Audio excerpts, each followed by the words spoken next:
Welcome in Z lab. Trains का problem भी distance और टाइम के दूसरे प्रॉब्लम्स की तरह है, जहाँ पर रिलेटिव स्पीड का उपयोग होता है। दो ऑब्जेक्ट्स डिफरेंट स्पीड के साथ मूव कर रहे हैं। जैसे हमने बोट और स्ट्रीम भी देखा था, वहाँ भी रिलेटिव वेलोसिटी का ही उपयोग होता है, क्योंकि बोट और स्ट्रीम दोनों अलग अलग वेलोसिटीज के साथ सेम या डिफरेंट डायरेक्शन में मूव करते हैं। लेकिन ट्रेन्स के प्रॉब्लम में जो ट्रेन का लेंथ होता है, ये जो ट्रेन का लेंथ है यह आ जाता है, और यही इसको अलग कैटेगरी का प्रॉब्लम बना देता है।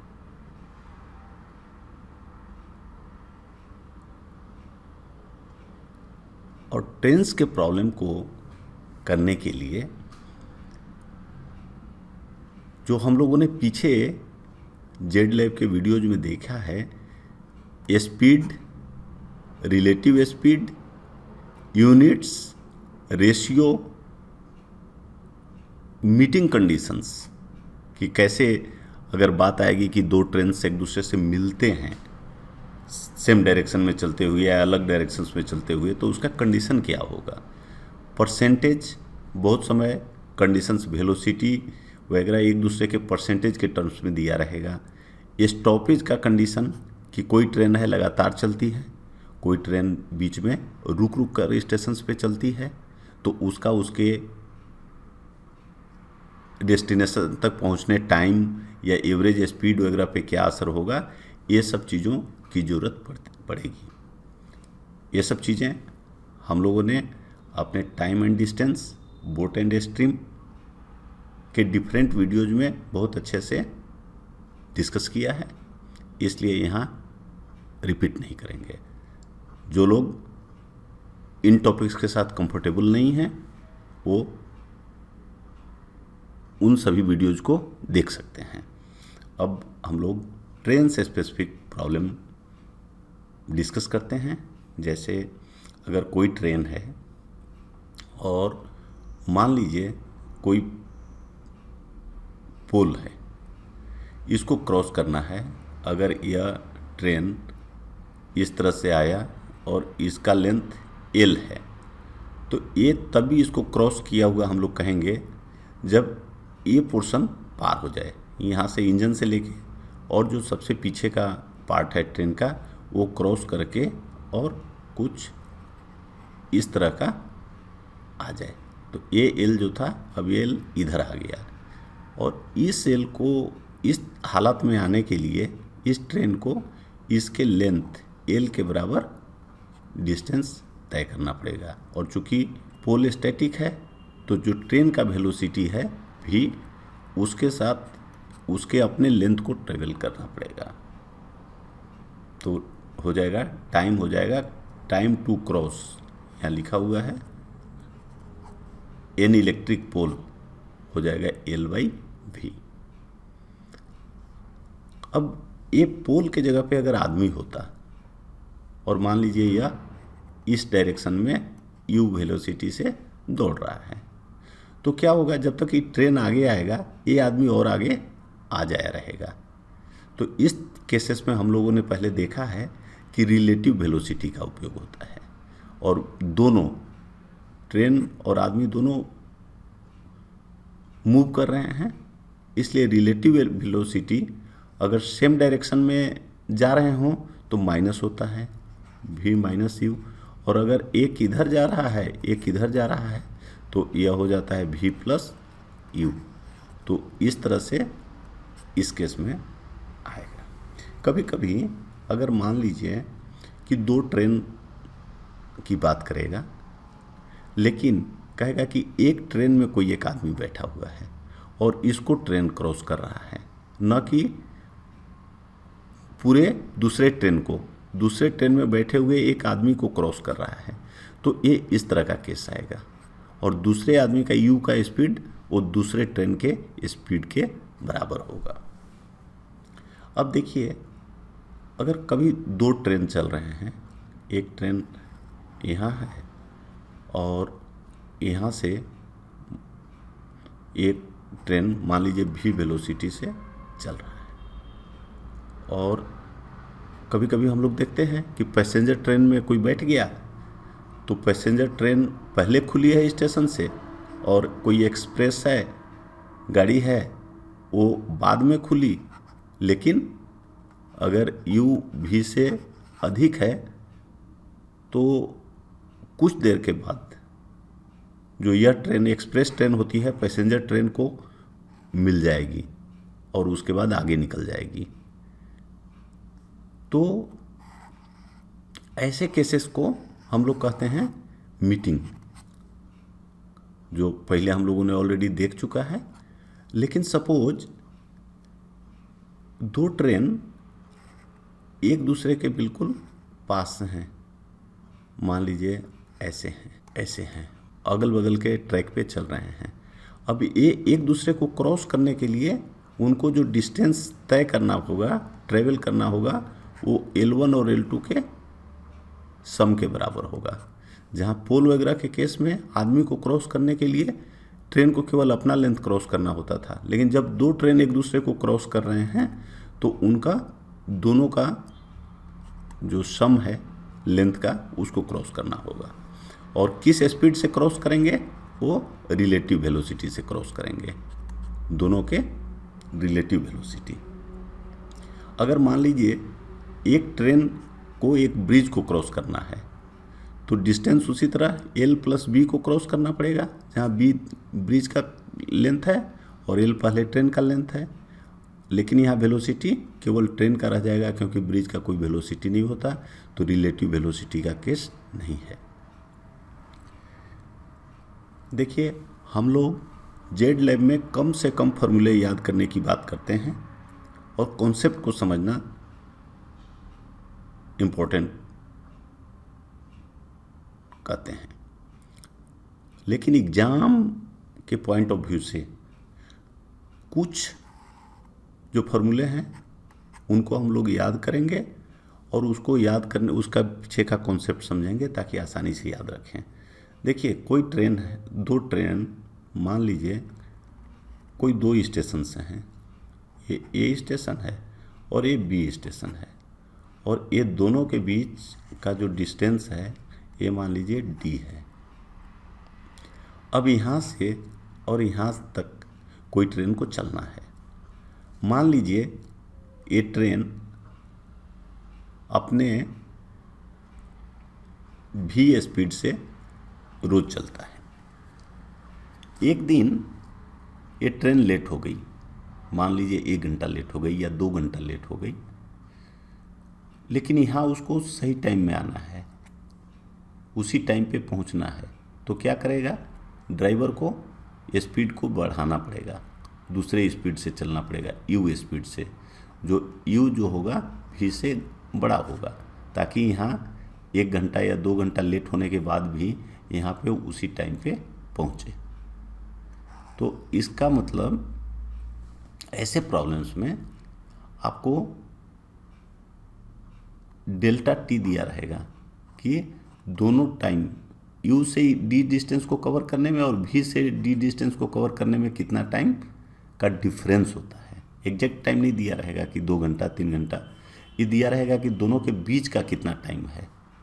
तो देखिए, d सेम है, एक बार u स्पीड से चला, d को कवर किया और v स्पीड से कवर किया, तो डेल्टा t हुआ दोनों टाइम का डिफरेंस। मान लीजिए एक स्पीड से 5 घंटा लगा और दूसरे से 4 आवर लगा, तो 1 आवर लगेगा, 1 आवर जो होगा वो डेल्टा टी होगा। तो d बाई डेल्टा टी हम लोग रेशियो समझ जानते हैं।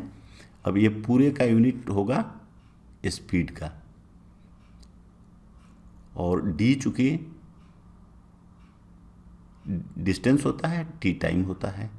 अब यहाँ पे अगर आप देखेंगे तो नीचे u माइनस v, यहाँ डेल्टा t है तो ये डेल्टा v है, v मतलब स्पीड्स का डिफरेंस। तो यह वेलोसिटी हुआ, यह स्पीड हुआ, तो ऊपर स्पीड का इनटू स्पीड आएगा तो आपका यूनिट बैलेंस करेगा, तो ऊपर u भी आएगा।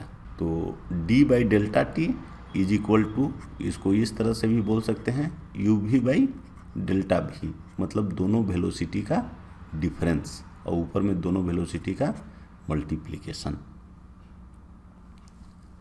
अब सपोज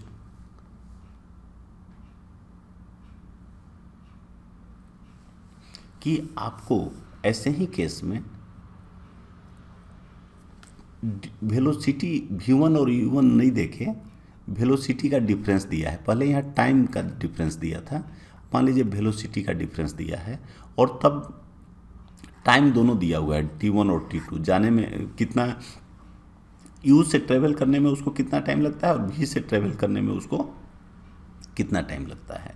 जैसे मान लीजिए कहता है कि वो हमेशा 5 घंटे में ट्रेवल करता है, 5 आवर्स में ट्रेवल करता है, लेकिन उस दिन वो 4 घंटा लेट हो गया, 1 घंटा लेट हो गया है, तो अब उसको ट्रेवल करने के लिए कितना टाइम है, 4 घंटा।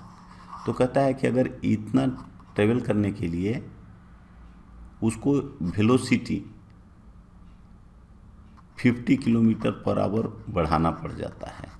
पहले अगर वो 100 किलोमीटर पर आवर से चलता था तो अब कितना चल रहा है, 150 किलोमीटर पर आवर, तो डेल्टा भी कितना हो जाएगा, 50 किलोमीटर पर आवर।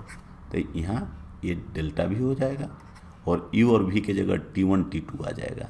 तो फार्मूला याद करना कठिन नहीं है, बहुत सिस्टमेटिक है और हम लोग आगे देखेंगे कि इन फार्मूले का बहुत अधिक यूज होता है, बहुत अधिक प्रॉब्लम्स आते हैं और समय आपको बहुत कम लगेगा। अब अगर मान लीजिए ट्रेन्स अपोजिट डायरेक्शन में मूव कर रहे हैं, यहाँ एक ए स्टेशन है और यह बी स्टेशन है, एक ट्रेन इधर से u वेलोसिटी से चल रहा है और इधर से v वेलोसिटी से चल रहा है और लगातार चलने के बाद ये मान लीजिए कि m पॉइंट है या स्टेशन है जहाँ पे दोनों एक दूसरे से मिलते हैं।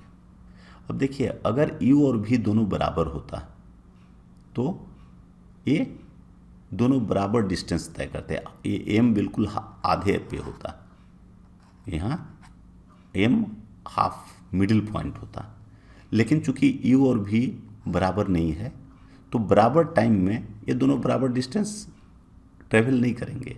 अगर v कम है और u ज़्यादा है तो यह डिस्टेंस अधिक होगा।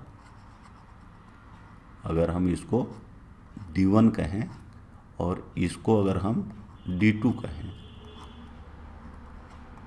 तो d1 जो होगा वो d2 से अधिक होगा।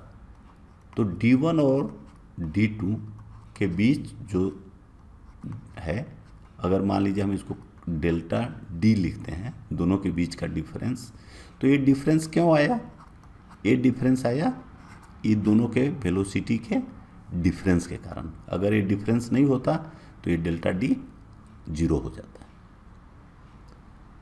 तो रिलेशनशिप ये बनता है इस केस में, capital D means total distance, travel करने में जितना टाइम लगेगा रिलेटिव वेलोसिटी से u प्लस v से, क्योंकि दोनों अपोजिट डायरेक्शन में चल रहे हैं, ये जो डिफरेंस है, एक ट्रेन जो अधिक टाइम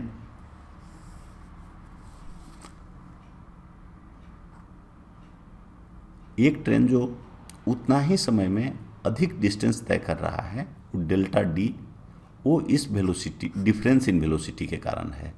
तो delta d by u minus v उतना ही टाइम होगा, ये भी टाइम आएगा अगर इसको हम लोग निकालेंगे, और ये भी टाइम है। तो टोटल डिस्टेंस ट्रेवल करने में दोनों ट्रेन्स को जितना एक साथ u प्लस v वेलोसिटी के साथ टाइम लगेगा, उतना ही ये जो एक ट्रेन अधिक ट्रेवल कर रहा है उतना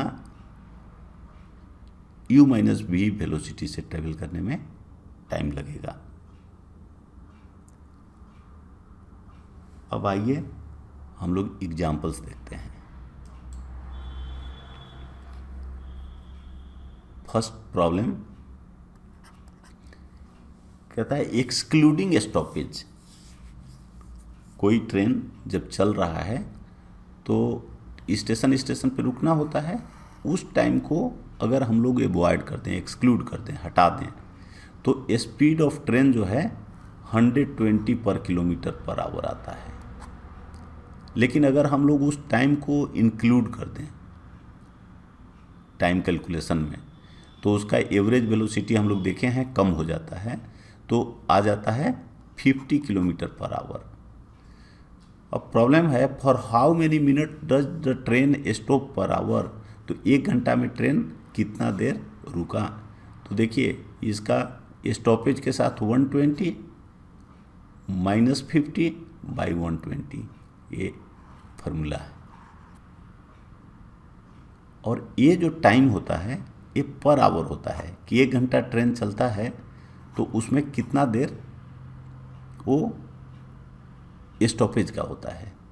तो इस टाइम को अगर मिनट में आपको निकालना है तो 60 से मल्टीप्लाई कर दें तो ये मिनट्स आ जाएगा। इसको सोल्व करिए तो 35 मिनट्स। नॉर्मली ये प्रॉब्लम में आपसे मिनट में पूछा जाएगा, या चॉइस ऑप्शन जो होगा वो मिनट्स में होगा, क्योंकि ऐसे भी आप जानते हैं ट्रेन्स घंटों नहीं रुकती है, स्टेशंस पे मिनट्स में ही रुकती हैं, इसलिए। तो इस 60 का स्पेशल ध्यान रखना है। सेकेंड, देखिए 2 trains are moving in the same direction at the speed of 24 kilometre per hour and 45 kilometre per hour. Same direction में चल रहे हैं और दोनों का स्पीड अलग अलग है, 2 ट्रेन हैं। कह रहा है the time taken by faster train to cross man sitting in slower train is 72 second. और जो पहला ट्रेन है, सॉरी, जो दूसरा ट्रेन है जो फास्ट चल रहा है, वो पहले ट्रेन में बैठे एक आदमी को क्रॉस करने में 72 सेकेंड लगाता है। तो ये जो फास्टर ट्रेन है उसका लेंथ कितना है। ऐसे केसेस में हम लोग देखे थे कि ये जो आदमी है ये, इसको आप रनिंग मैन की तरह समझ सकते हैं। दूसरे ट्रेन का लेंथ, जो स्लोअर ट्रेन है जिसमें वो आदमी बैठा है, उसका लेंथ पिक्चर में नहीं आएगा। इसको इस तरह से समझ सकते हैं कि वो आदमी 24 किलोमीटर पर आवर के हिसाब से दौड़ रहा है और उसी डायरेक्शन में दौड़ रहा है जिस डायरेक्शन में ट्रेन आ रही है। तो उसको क्रॉस करने में ट्रेन को 72 सेकेंड लगता है। लेंथ आपको ट्रेन का बताना है।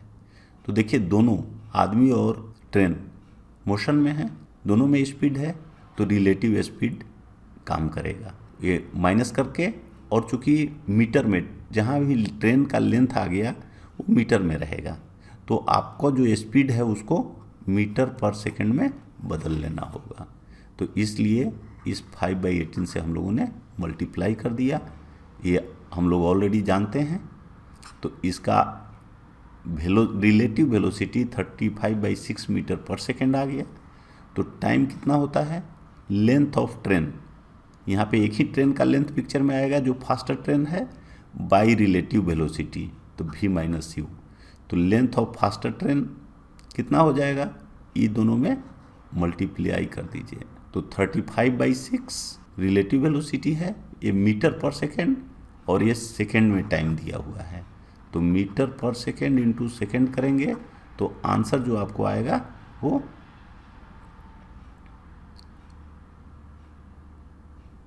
मीटर में आएगा।